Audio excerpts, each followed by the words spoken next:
Assalamualaikum warahmatullahi wabarakatuh. Selamat pagi, bertemu lagi dengan Ibu dalam mata pelajaran ekonomi. Sebelum kita memulai pembelajaran hari ini, mari kita ucapkan basmalah bersama-sama. Bismillahirrahmanirrahim. Anak-anak, bagaimana kabarnya hari ini? Semoga dalam keadaan sehat walafiat. Amin ya robbal alamin. Sebelum kita memulai pembelajaran, jangan lupa untuk mengisi presensi terlebih dahulu melalui Google Classroom. Dan jangan lupa untuk menyiapkan alat tulisnya terlebih dahulu. Bagaimana? Sudah? Nah, jika sudah, Ibu ingin menanyakan, minggu kemarin belajar apa sih kita? Materi apa yang kita bahas? Ada yang masih ingat? Ya, benar, materi analisis transaksi. Ibu harap kalian masih mengingat materi tersebut ya. Nah, untuk sekarang ada yang tahu materi apa yang akan kita bahas? Iya, benar, materi yang akan kita bahas kali ini adalah siklus akuntansi perusahaan jasa. Nah, sebelumnya Ibu akan memberikan pemaparan tujuan pembelajaran, yaitu yang pertama, memahami penyusunan siklus akuntansi pada perusahaan jasa melalui kajian literatur dengan lengkap. Yang kedua, menjelaskan penyusunan siklus akuntansi pada perusahaan jasa. Yang ketiga, menganalisis dan menyimpulkan informasi atau data serta membuat hubungan tentang penyusunan siklus akuntansi pada perusahaan jasa. Langsung saja pada materi yang akan kita bahas. Lihat di sini. Di sini ada gambar. Gambar apa ini? Ayo, ada yang tahu? Pasti kalian tahu. Iya, betul sekali. Ini adalah gambar bengkel sepeda motor. Apa sebenarnya perusahaan jasa itu? Bagaimana ciri-ciri perusahaan jasa? Bagaimana pemberlakuan akuntansi di perusahaan jasa itu? Pasti kalian mulai bertanya-tanya. Maka dari itu, mari kita simak penjelasannya. Yang pertama, ada karakteristik perusahaan. Apa itu perusahaan jasa? Perusahaan jasa adalah perusahaan yang kegiatan utamanya membuat produk tidak berwujud, berupa jasa atau layanan dengan tujuan mencari laba atau melayani masyarakat. Contohnya apa? Yang tadi, bengkel kendaraan masuk ke perusahaan jasa. Kenapa? Karena produk yang dijual tidak berwujud. Yang membenarkan sepeda motor itu kan namanya montir ya. Nah, tugasnya ini untuk apa? Untuk memperbaiki kendaraan kan? Jadi, kegiatan perbaikinya ini bisa disebut dengan jasa. Bisa kita rasakan manfaatnya, tapi tidak bisa kita lihat wujud produknya. Kemudian yang kedua, ada salon. Ini produknya tidak ada wujudnya, tapi kita bisa rasakan. Misalnya apa? Misalnya potong rambut, krimbat, atau yang lainnya. Sampai sini paham bukan apa itu perusahaan jasa? Sekarang kita akan mengenal siklus akuntansi perusahaan jasa. Jadi, ada 3 tahap dalam membuat siklus akuntansi perusahaan jasa ini. Yang pertama, tahap pencatatan. Kedua, tahap pengikhtisaran. Ketiga, tahap laporan keuangan. Dari setiap tahap ini saling berkesinambungan atau berkaitan. Jadi, kita harus mengerjakannya step by step. Maka dari itu, kita harus memahaminya dari pencatatan sampai akhirnya membuat laporan keuangan. Di tahap pencatatan, ada menganalisis bukti transaksi keuangan. Nah, jadi setiap transaksi itu kan ada buktinya, seperti nota atau faktur atau yang lainnya. Nah, Ketika dari nota atau faktur itu kita analisis masuk ke kelompok mana dari setiap faktur itu ya. Akun mana ini masuknya? Apakah masuk ke harta, utang, modal, atau bahkan yang lainnya? Setelah kita menganalisis, barulah kita membuat jurnal umum. Kemudian, pemindahan pembukuan atau postingan ke buku besar. Jadi, ada 3 kegiatan di tahap pencatatan. Kemudian, tahap yang kedua yaitu tahap pengikhtisaran. Ada pembuatan neraca saldo, membuat jurnal penyesuaian, dan membuat kertas kerja. Kemudian, di tahapan yang terakhir ada laporan keuangan. Ini ada pembuatan neraca, laba rugi, pembuatan laporan perubahan ekuitas, dan laporan arus kas. Nah, yang pertama, kita akan membahas tahap pencatatan akuntansi perusahaan jasa. Kita masuk ke tahap pencatatan akuntansi perusahaan jasa. Yang pertama, ada sumber pencatatan. Setiap transaksi yang terjadi di perusahaan memerlukan pencatatan. Pencatatan transaksi meliputi pembuatan dan penerimaan bukti transaksi. Bukti transaksi yang dibuat diterima perusahaan berfungsi untuk yang pertama, memastikan keabsahan transaksi yang dibuat, kedua, menjadi rujukan jika ada masalah di kemudian hari. Selain sebagai sumber pencatatan, bukti transaksi merupakan bukti tertulis pertanggungjawaban atas pelaksanaan suatu transaksi sehingga kebenaran atas transaksi tersebut terjamin. Bukti transaksi dapat dikelompokkan sebagai berikut. 1.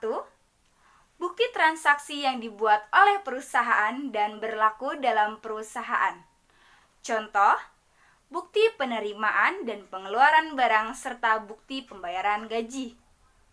Yang kedua, bukti transaksi yang dibuat oleh perusahaan dan dikirimkan kepada pihak luar perusahaan. Contoh, nota penjualan tunai dan faktur. Yang ketiga, bukti transaksi yang diterima perusahaan dari pihak luar. Contohnya, rekening listrik atau telepon dan restribusi sampah. Yang keempat, ada bukti transaksi yang dibuat oleh perusahaan dan dikirimkan kepada pihak luar perusahaan, kemudian diterima kembali oleh perusahaan. Contohnya, bukti order pembelian dan bukti konfirmasi piutang. Bukti transaksi harus disimpan sebagai arsip untuk mempermudah pencarian kembali jika sewaktu-waktu dibutuhkan. Adapun cara penyimpanan arsip dokumen transaksi, yang pertama, menurut nomor bukti, yang kedua, menurut urutan tanggal terjadinya transaksi atau kronologis. Nah, sekarang kita akan belajar macam-macam bukti pencatatan. Yang pertama, ada faktur, kedua, kwitansi, ketiga, cek, 4, nota kantor, 5, bon, 6, nota kredit atau debit, 7, memo, dan 8, bukti kas masuk. Yang pertama, kita lihat gambar di sini. Pasti kalian sudah mengenal bukan gambar apa ini? Ya, benar. Ini adalah kwitansi. Kwitansi merupakan surat bukti penerimaan uang yang ditandatangani oleh penerima uang dan diberikan kepada yang membayar uang tersebut. Bagian kanan dari lembar kwitansi, nah ini, diberikan kepada pihak yang membayar dan bagian luar yang disebut sus untuk arsip penerima uang. Yang kedua, kita lihat gambar apa ini? Ini merupakan faktur.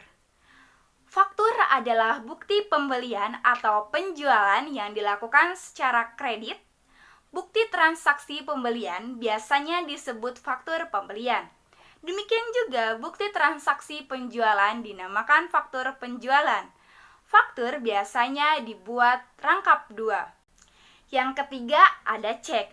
Cek merupakan surat perintah tertulis pemegang rekening kepada bank untuk membayar sejumlah uang tertentu kepada orang yang namanya tertulis dalam surat tersebut. Cek diterbitkan oleh suatu bank dan diberikan kepada nasabahnya yang mempunyai simpanan dalam jumlah tertentu di bank tersebut. Jika pengeluaran uang dilakukan dengan cek, struk yang tertinggal dalam buku cek dapat digunakan sebagai bukti transaksi. Yang keempat, ada bilet giro. Mungkin ini terdengar agak asing ya. Nah, kita lihat gambarnya di samping ini.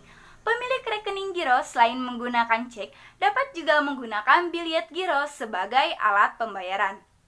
Bilet giro merupakan surat perintah dari nasabah suatu bank kepada bank yang bersangkutan untuk memindah bukukan sejumlah uang dari rekeningnya ke dalam rekening yang namanya tertulis dalam bilet giro pada bank yang satu atau bank yang lainnya. Dengan demikian, penerima bilet giro tidak dapat menguangkan atau menerima dalam bentuk uang. Yang kelima, ada nota kontan. Nota kontan adalah bukti pembelian atau penjualan barang secara tunai. Nota kontan biasanya dibuat rangkap dua, satu lembar pertama diberikan kepada pembeli dan lembar kedua untuk penjual atau perusahaan sebagai bukti penjual. Untuk selanjutnya ada bond. Kalau ini pasti udah pada nggak asing dong dengan bond. Bond adalah bukti pengambilan baik uang maupun barang dengan kewajiban mengembalikan. Untuk yang ketujuh, ada nota kredit. Nota kredit adalah bukti transaksi yang dibuat oleh penjual tentang penerimaan kembali barang karena rusak atau tidak sesuai dengan pesanan. Nota kredit ini merupakan persetujuan atas adanya nota debit yang diterima dari pembeli untuk barang yang direturkannya. Untuk yang selanjutnya ada memo. Memo adalah bukti transaksi yang dibuat untuk kebutuhan perusahaan. Misalnya apa? Misalnya pemakaian perlengkapan dan perintah membayar dari atasan yang berwenang. Untuk selanjutnya, bukti kas masuk. Apabila terjadi penerimaan kas, biasanya dibuatkan bukti transaksi berupa kwitansi. Namun, dapat juga bagian kasir membuatkan bukti transaksi perusahaan yang berupa bukti kas masuk sebagai bukti penerimaan uang. Untuk yang terakhir ada bukti kas keluar atau BKK. Apabila terjadi pengeluaran kas atas transaksi pembelian, tunai atau pembayaran utang, bukti transaksi berupa nota. Oleh karena itu, bagian kasir akan membuat bukti transaksi intern perusahaan berupa bukti kas keluar sebagai bukti pengeluaran uang. Nah, itu tadi macam-macam bukti pencatatan. Untuk yang selanjutnya, kita akan membahas akun dan pengkodeannya. Dalam rangka membukukan transaksi keuangannya secara mudah, transaksi-transaksi sejenis harus dikumpulkan. Oleh karena itu, dibuat akun untuk mengumpulkan item transaksi tertentu. Akun juga akan mempermudah dalam menyusun laporan keuangan. Adapun kode akun adalah kode yang digunakan untuk mempermudah dalam menyusun laporan keuangan secara tepat dan tepat. Persyaratan dalam menyusun kode akun antara lain fleksibilitas, yaitu penambahan jenis akun tidak akan mengubah kode akun yang sudah ada. Kode akun juga harus dibuat secara konsisten. Nah, sekarang kita akan mengetahui beberapa macam pemberian kode akun. Untuk yang pertama ada sistem numerik. Sistem numerik merupakan cara pemberian kode pada akun yang dilakukan dengan menggunakan angka. Contoh, 101 itu kas atau aset lancar, 122 gedung yang termasuk dalam aset tetap, 201 itu utang, 301 modal pemilik, 401 pendapatan jasa, 502 beban sewa kemudian. Yang kedua, ada sistem desimal, di mana cara pemberian akun yang dilakukan dengan menggunakan angka-angka yang dipisah oleh titik. Contohnya kita lihat di sini ya. Ada 1.1.1.1.01 yaitu aset lancar.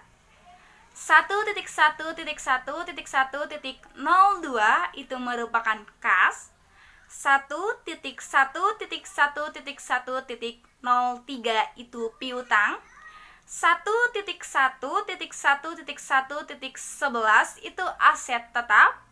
Dan 1.1.1.1.12 merupakan peralatan. Untuk yang ketiga, ada sistem mnemonik.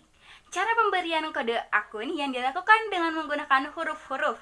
Contohnya, HLK merupakan harta lancar kas, HTPK merupakan harta tetap peralatan kantor.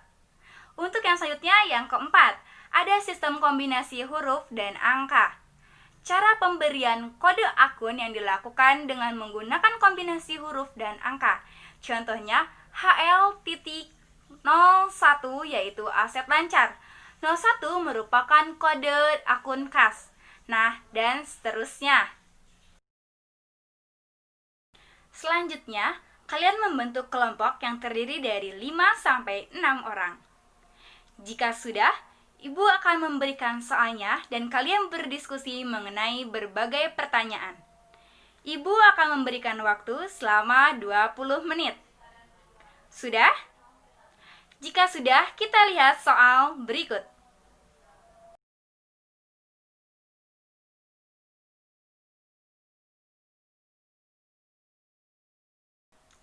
Bagaimana? Sudah selesai? Jika sudah, sekarang kita akan mencoba untuk mengerjakan beberapa pertanyaan secara individu.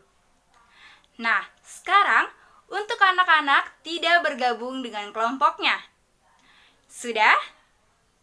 Jika sudah, Ibu akan memberikan soalnya dengan waktu 15 menit. Soal sebagai berikut.